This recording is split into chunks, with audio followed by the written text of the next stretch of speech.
అందరికీ శుభోదయం. నేను మీ విష్ణు కిషోర్, ఆస్ట్రోన్యూమరాలజిస్ట్‌ని. ఎవరైతే తులారాశిలో జన్మించారో మెయిన్‌గా ఒకటికి 10 సార్లు చెప్పడానికి ఎప్పుడైనా ఒకరిని చూడండి మనం నడిచే గుర్రాన్ని మాత్రమే పరిగెత్తించడానికి ప్రయత్నిస్తాం.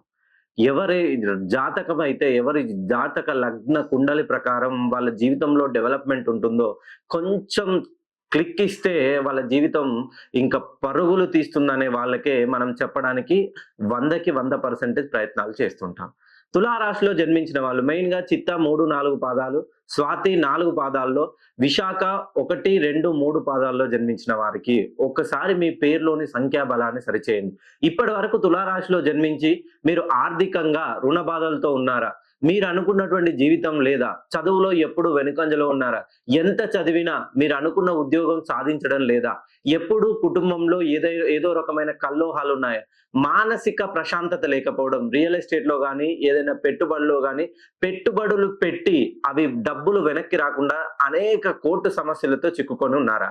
ఒక్కసారి మీ పేరులోని సంఖ్యాబలాన్ని సరిచేస్తే ఖచ్చితంగా ఈ సమస్యలన్నిటికీ పరిష్కారం దొరుకుతుందనే చెప్పొచ్చు శాస్త్ర ప్రకారం. నా 8 సంవత్సరాల రిసర్చ్‌లో ఎవరి పేరులోనైతే 16, 18, 30, 31, 12, 13 ఈ డెస్టినీ నంబర్స్ ఉంటాయో వాళ్ళకి ఖచ్చితంగా ఏదో ఒక రూపంలో డబ్బు అనేది నిలవదండి. మీరు ఎంత వ్యాపారం చేసినా, మీ నాన్నగారి నుండి సంక్రమించింది కానివ్వండి, మీరు ఓన్‌గా డెవలప్ చేసుకున్నది కానివ్వండి, వ్యాపారం ప్రారంభించినా డబ్బులొస్తాయి. వచ్చిన కాలంలోనే కనుమరుగు అయిపోతుంటాయి. మీరు ఉద్యోగం చేసినా మీ జీవితంలో ఇప్పటి వరకు సంపాదించుకున్నదంతా శూన్యం. ఒక్కసారి తులారాశిలో ఈ ప్రాబ్లమ్స్‌తో ఉన్నవాళ్ళు కింద ఇచ్చే ఫోను నంబర్‌కి కాల్ చేయండి. మీ పేరు, డేట్ ఆఫ్ బర్త్‌ను పంపివ్వండి. 2026లో మీ జీవితం రేసు గుర్రంలా దూసుకెళ్ళబోతుంది.